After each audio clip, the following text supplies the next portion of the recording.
Rotation of the African Union force in Somalia was delayed by at least 1 month due to floods, as troops remained marooned in military bases that they were meant to leave more than 4 weeks ago after El Niño-induced rains submerged roads, airstrips, and cut off major supply routes of the Horn of Africa country, the East African has learned. The troop-contributing countries, TCCs, to the African Union Transition Mission in Somalia, ATMIS, expected to receive their forces rotating from the mission at the end of December 2023 alongside soldiers that were in Phase 2 of the drawdown of 3,000 troops. But logistical issues forced the troops to remain on the ground, extending their stay in Somalia by another month, while TCCs could not deploy new units to the mission. There were some delays in meeting the December 31, 2023 timeline, primarily due to the floods caused by El Niño rains, says Gifty Bingley, ATMIS spokesperson. As of January 25, 2024,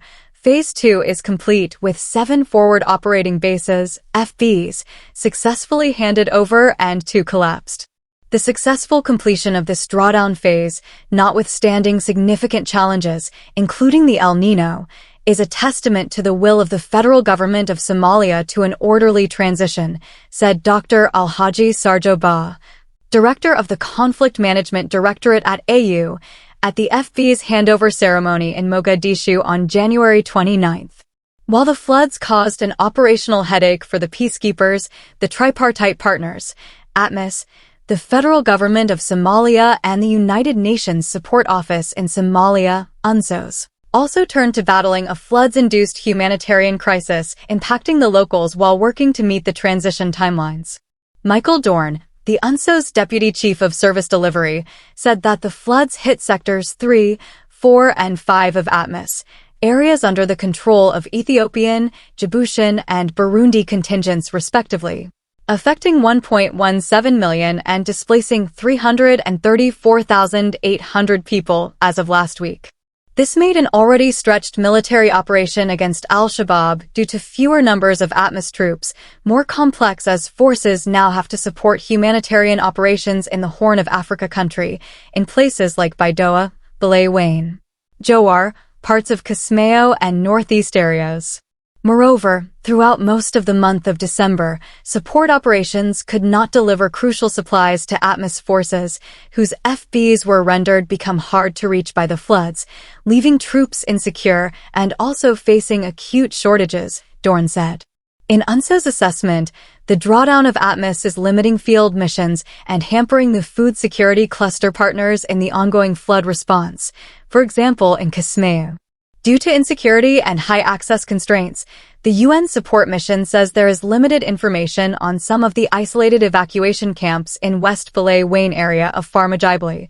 making it difficult to either provide assistance or estimate the existing needs. Despite Somali security assuming responsibility over military bases after both Phase 1 and 2 of the drawdown, ATMIS will still control a total of 56 FBs, authorities said,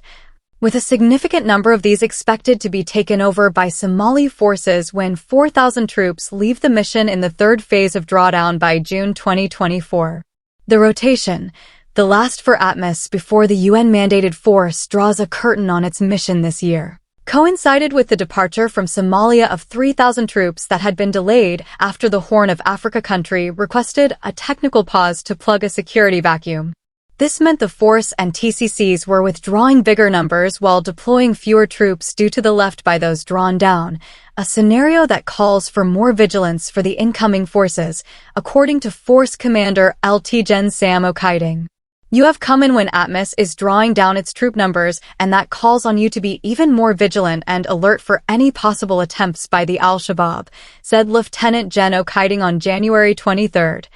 While presiding over the ceremony to award 41 Ugandan soldiers from Battle Group 37 who were departing the mission. According to Ms. Bingley, this caused challenges in getting a contractor to repatriate contingent-owned equipment, CE, vehicles, office supplies, infantry fighting vehicles, tanks, and helicopters, back to the TCCs. The ATMIS spokesperson said the 7 FBs handed over to Somali security forces include Parliament, State House, Bio Kadale, Ragasil, Karilo, Burahake and Kismayo Old Airport, while Cyril and Old Airport KDF military bases have been closed.